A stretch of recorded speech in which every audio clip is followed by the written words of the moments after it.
Continuando con esta línea filosófica de la modernidad, después de haber hecho la introducción con algunas ideas muy precisas y muy concretas sobre lo que fue la revolución científica, el humanismo y la reforma protestante, ya tenemos algunas ideas generales, unos conceptos generales sobre lo que es este cambio de paradigma entre la Edad Media y el paso a la modernidad, donde claramente se supera la idea del hecho de la fe, del hecho teológico en cuanto a Dios, y se traslada a un hecho mucho más antropológico y por excelencia racional. En efecto, vamos a tener en este debate dos paradigmas o dos caminos, dos vías para explicar los fenómenos que acontecieron en el marco de la modernidad. Y si bien son el racionalismo, la razón como el centro de todos, el logos, esta que floreció en aquella época del siglo de las luces, y la otra vía es el empirismo, es decir, la experiencia basada en los sentidos como un canal, como un medio para explicar los fenómenos de su momento. Ya no es razón y fe, sino es razón y experiencia. Y les traigo aquí a colación una afirmación aristotélica que fue tomada también en la modernidad, que dice que no hay nada en la razón que antes no haya pasado por los sentidos. Esto nos lleva a pensar que la filosofía ha desarrollado un proceso cíclico, quiere decir que ha sido un eterno retorno. Leibniz hablaría de las mónadas como una espiral. La filosofía va y vuelve, va y vuelve, va y vuelve, girando en torno a las mismas problemáticas, haciendo reflexiones sobre unos problemas en particular, pero desde diferentes perspectivas y contextos.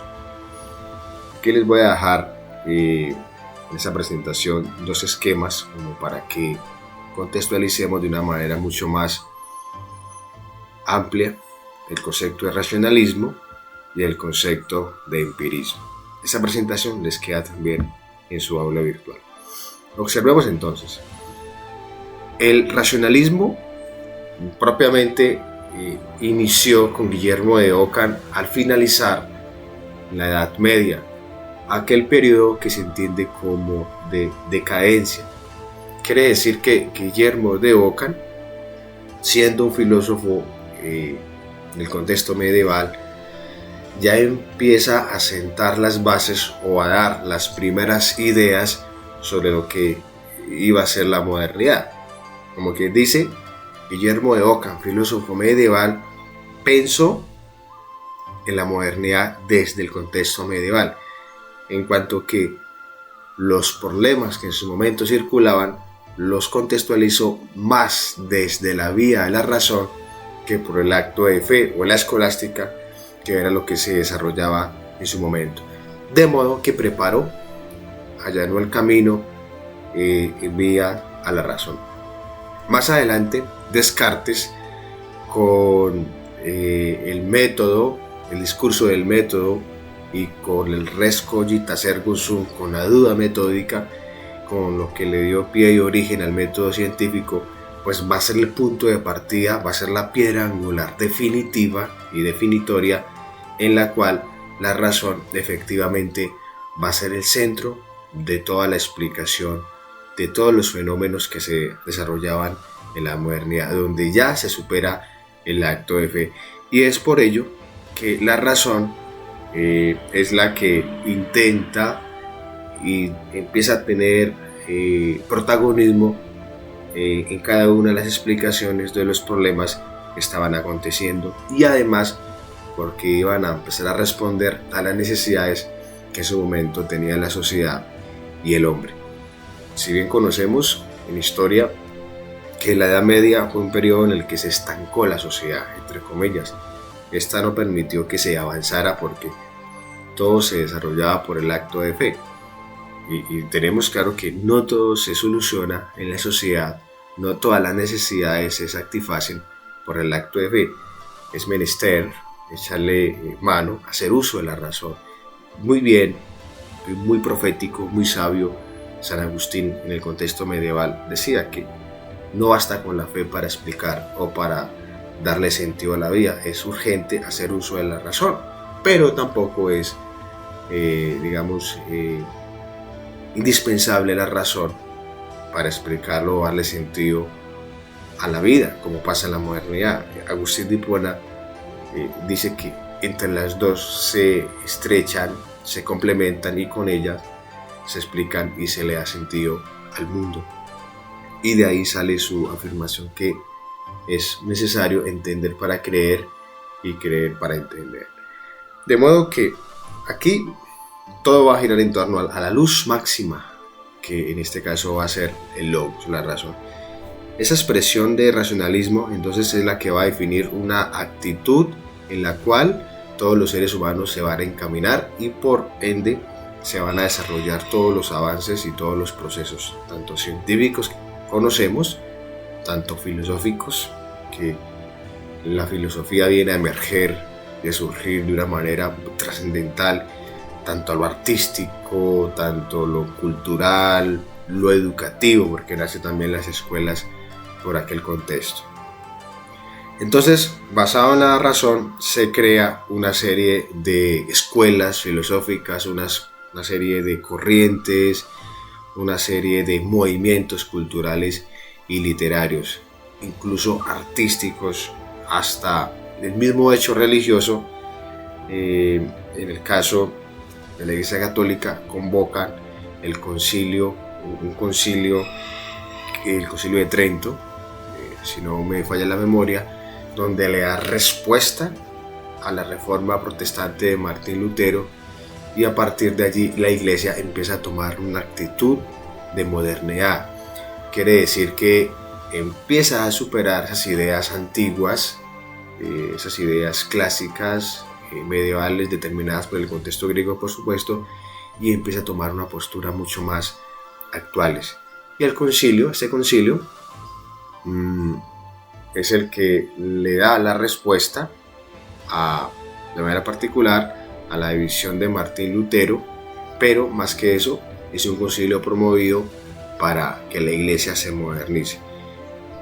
Luego, para el año 1943, la Iglesia, para el año 1963, no 43, la Iglesia con el Papa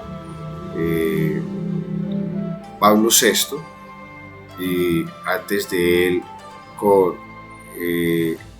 desde Juan Pablo I y con un poco ahí del Papa León XIII, ya se venía suscitando la posibilidad de dialogar un nuevo concilio donde la Iglesia fuera mucho más moderna, donde la Iglesia fuera mucho más actual, más humana, y esto pues se materializó por este año, por el 63, donde se convocó un concilio y la Iglesia de una manera mucho más radical superó una serie de tradiciones que venían desde más de 7 u 8 siglos y se acomodó a las circunstancias de la actualidad.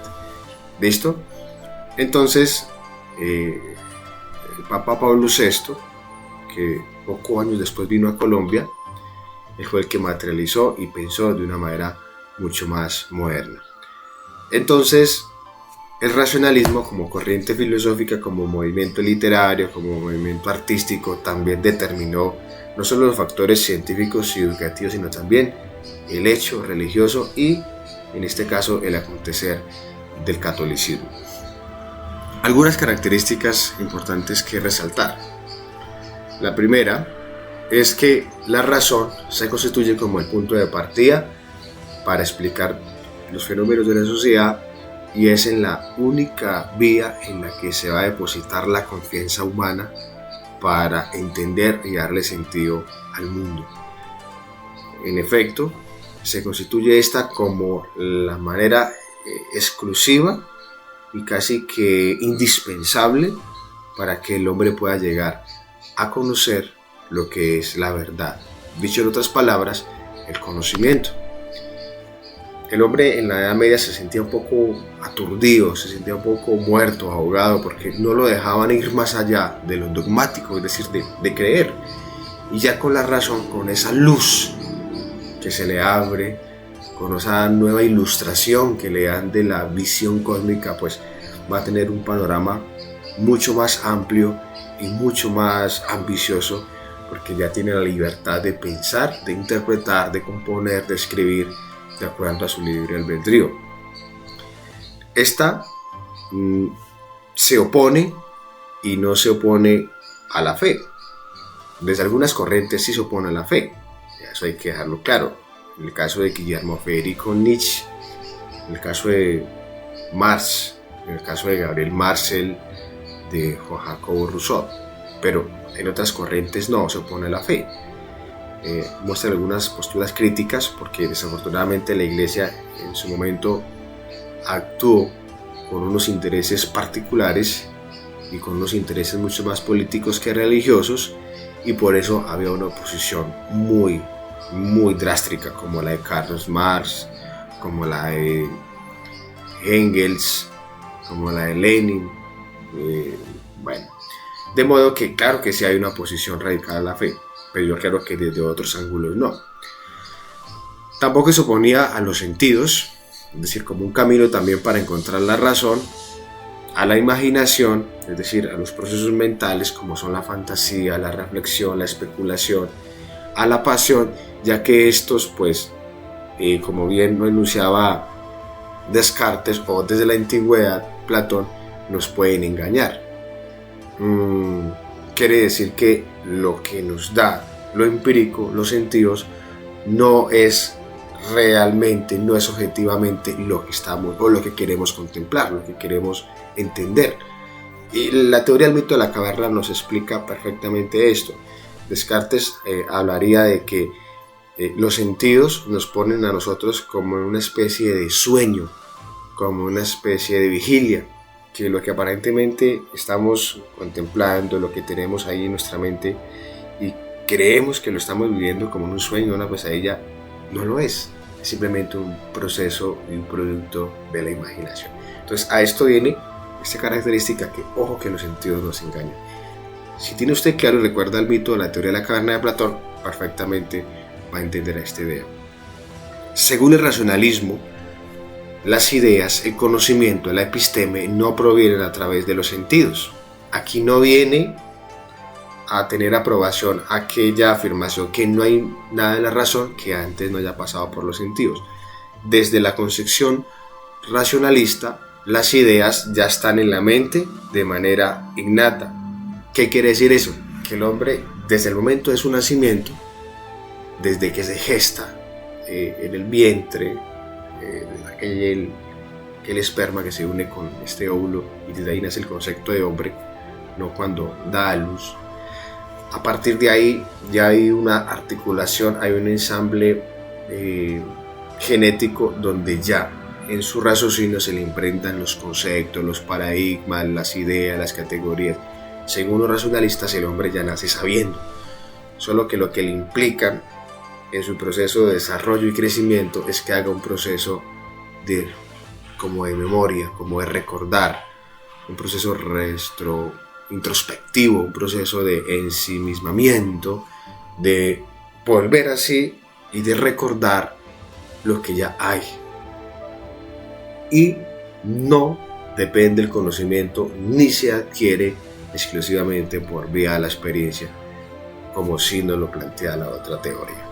¿Listo? Idea principal, el conocimiento ya viene impregnado en el hombre desde el momento del nacimiento. Los racionalistas, para dar validez a las ideas de que todo se fundamenta en el logos, en la razón, se apoyan en las ciencias como la filosofía, el método científico y el método matemático. Y aquí la filosofía viene a recobrar nuevamente un resplandor y un protagonismo como lo fue en la antigüedad, desde el periodo griego, desde los presocráticos. y viene a ser la filosofía como esa luz, esa señal que va a empezar a enrutar, que va a empezar a mandar todas las señales, todas las indicaciones para que el hombre empiece a entender, a comprender este mundo tan complejo. Y las matemáticas también se ponen de lleno para explicar el mundo de una manera mucho más exacta, de una manera mucho más que no se preste para otro tipo de interpretaciones o de divagaciones, como pasa con la filosofía. Como principales exponentes de estos raciocinios, de estas ideas, está René Descartes, Spinoza, Leibniz y Malebranche. Junto al racionalismo, por supuesto, ya se estaban gestando las ideas del empirismo y pues van a mostrar, por supuesto, una postura contraria. Bueno, el empirismo, todo lo contrario al racionalismo, es todo lo contrario a lo que he venido exponiendo en las ideas anteriores. Y es que quien va a ejecutar, quien va a dar el camino, la ruta para encontrar el conocimiento o la verdad, no es la razón, no es el logos, es la experiencia. Y está fundamentada en los sentidos. De modo que el empirismo, para Luke, para George, para David Hume, va a ser la plena confianza para conocer, para saber. Y ellos se van a apoyar en la posibilidad de Parménides en la antigüedad, que efectivamente todo lo que hay en la razón, en el conocimiento, en los conceptos, en las categorías, es porque antes ha pasado por los sentidos. Todo lo que tenemos en nuestra mente no ha llegado de manera innata desde el nacimiento. Nosotros nacemos con la mente en blanco.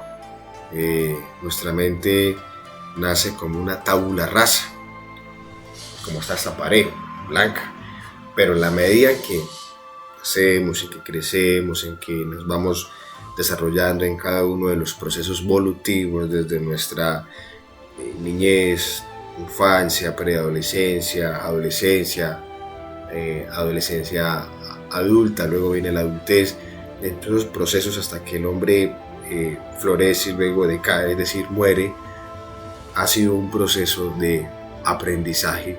Y si ese aprendizaje se desarrolla, pues a partir de ahí se crean los conceptos y los arquetipos y las ideas. Pensando un poco en el contexto latinoamericano, por el 70, Facundo Cabral en Argentina bien exponía que de la cuna a la tumba hay una escuela. Quiere decir que toda la vida del ser humano es un proceso de aprendizaje. Y Facundo Cabral habla de que lo que llamas errores no son errores, son lecciones, son grandes aprendizajes para el ser humano. Entonces, cerrando ese paréntesis desde la perspectiva latinoamericana, el empirismo es justamente aquella escuela, aquel proceso que le permite al hombre aprender a través de la misma experiencia y apoyado con los sentidos. Entonces, en términos más generales, la experiencia es la que origina el conocimiento en el ser humano y, por supuesto, critica la razón como única vía y como exclusivamente el camino que nos da para entender las cosas y la delimita.